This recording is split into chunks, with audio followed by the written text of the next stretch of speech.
నమస్తే, welcome to I news.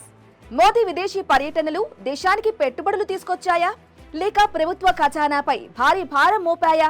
ఈ చర్చ చాలా ఏళ్లుగా కొనసాగుతుంది. ఇప్పుడు ఈ వివాదానికి కేంద్ర ప్రభుత్వం అధికారిక లెక్కలు విడుదల చేసింది. రాజ్యసభలో అడిగిన ప్రశ్నకు విదేశాంగ శాఖ ఇచ్చిన సమాధానంలో 2021 నుంచి 2026 వరకు ప్రధాని నరేంద్ర మోదీ చేసిన ప్రతి విదేశీ పర్యటన, ఒక్కో దేశానికి అయిన ఖర్చు, ఇంకా కొన్ని టూర్ల బిల్లులు ఎందుకు పెండింగ్ లో ఉన్నాయో కూడా వివరించింది. ఈ నివేదికలో ఉన్న వివరాలు ఇప్పుడు సోషల్ మీడియాలో వైరల్ అవుతున్నాయి. ఇది ఏ రాజకీయ పార్టీ విడుదల చేసిన పత్రం కాదు. ఇది రాజ్యసభలో కేంద్ర విదేశాంగ శాఖ అధికారికంగా సమర్పించిన లిఖితపూర్వక సమాధానం.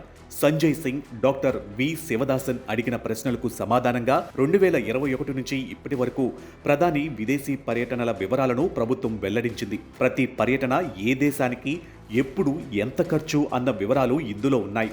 2026లో Malaysia, Israel, UAE, Netherlands, Sweden, Norway, Italy, France, Slovak Republic, Seychelles, Indonesia, Australia, New Zealand ఇలా వరుస విదేశీ పర్యటనలు చేశారు.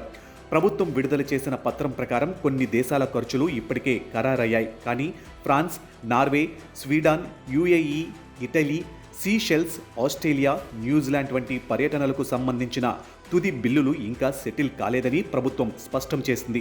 ఇక 2025లో America, France, Saudi Arabia, China, Japan, Brazil, Argentina, UK, మాల్దీవులు, ఆఫ్రికా దేశాలు, మారిషస్ ఇలా ప్రపంచంలోని అనేక దేశాలను ప్రధాని సందర్శించారు. 2024లో Russia, America, Italy, UAE, Singapore, Brunei, Qatar, Poland, Ukraine, 2023లో G7, G20, క్వాడ్, యుఎన్ సమావేశాలకు సంబంధించిన పర్యటనలు కూడా జరిగాయి.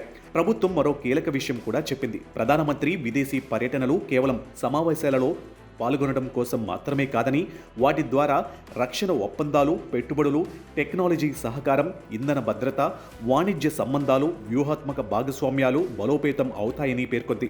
అంతేకాదు 2021 ఏప్రిల్ నుంచి 2025 డిసెంబర్ వరకు భారత్కు $381.8 బిలియన్ విదేశీ ప్రత్యక్ష పెట్టుబడులు FDI వచ్చినట్లు కేంద్రం వెల్లడించింది. అయితే ఈ మొత్తం ప్రధాని విదేశీ పర్యటనల వల్లే వచ్చిందని ప్రభుత్వం చెప్పలేదు. దేశాల వారీగా కుదిరిన ఒప్పందాలు, అవగాహన పత్రాలు ప్రత్యేక అనుబంధంలో పొందుపరిచింది.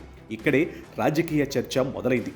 ప్రతిపక్షాలు ప్రధాని విదేశీ పర్యటనల సంఖ్య, ప్రభుత్వ ఖర్చు, ప్రాధాన్యతలపై ప్రశ్నలు లేవనెత్తుతున్నాయి. మరోవైపు బీజేపీ మాత్రం ఈ పర్యటనల వల్లే భారత్ ప్రపంచ వేదికపై ప్రభావాన్ని పెంచుకుందని, విదేశీ పెట్టుబడులు, రక్షణ భాగస్వామ్యాలు, సాంకేతిక ఒప్పందాలు వేగంగా పెరిగాయని చెబుతుంది. అంటే ఈ లెక్కలపై రాజకీయ వాదోపవాదాలు కొనసాగే అవకాశమే కనిపిస్తుంది. మొత్తానికి 2021 నుంచి 2026 వరకు ప్రధాని విదేశీ పర్యటనల ఖర్చు వివరాలను కేంద్ర ప్రభుత్వం తొలిసారిగా సమగ్రంగా రాజ్యసభలో ఉంచింది.